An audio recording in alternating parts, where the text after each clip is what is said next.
इस संविधान के संबंध में कभी कभी हम लोगों को लगता है कि एक ऐसा डॉक्यूमेंट है जिसमें धाराएं हैं, जिन धाराओं से हमें क्या करना क्या नहीं करना उसका रास्ता खोजता है।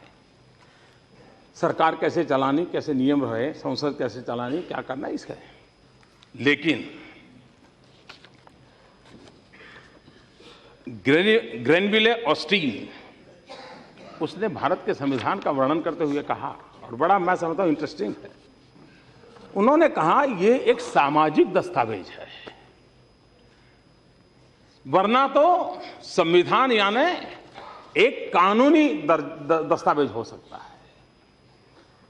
अगर संविधान बनाने में बाबा साहब आंबेडकर न होते, मुझे क्षमा करें मैं किसी की आलोचना नहीं कर रहा हूं, तो शायद हमारा संविधान देश चलाने के लिए, शासन चलाने के लिए उत्तम हो सकता था।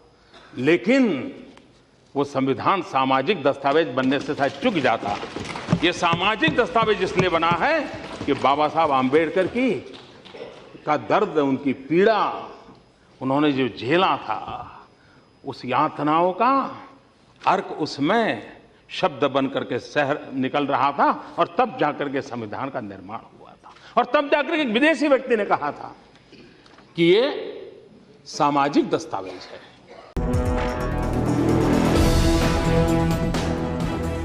एक दलित मां का बेटा जन्म से जीवन तक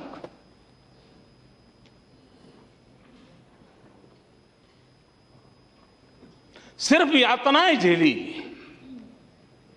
अपमानित होता रहा, उपेक्षित होता रहा, डगर डगर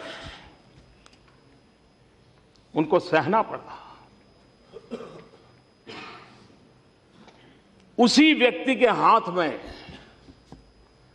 जब देश के भविष्य का दस्तावेज बनाने का अवसर आया, तो ये पूरी संभावना होती, वो हम जैसा अगर मनुष्य होता तो, कि वो कटुता, वो जहर कहीं न कहीं प्रकट होता, बदले की कहीं आग निकल आती, कहीं भाव निकल आता। लेकिन ये बाबा साहब आंबेडकर की ऊंचाई थी कि जीवन भर झेला,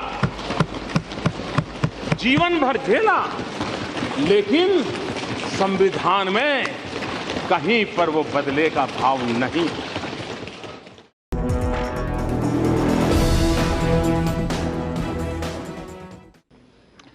संविधान के अंदर भी सबकी भूमिका रही है, और उस समय जिनके नेतृत्व में देश चलता था उनकी विशेष भूमिका रही है। और इसलिए इतना उत्तम संविधान जो हमें मिला है, इसकी हम जितनी सराहना करें उतनी कम है, हम जितना गौरव करें उतना कम है। और अगर संविधान को सरल भाषा में अगर मुझे कहना है, तो हमारा संविधान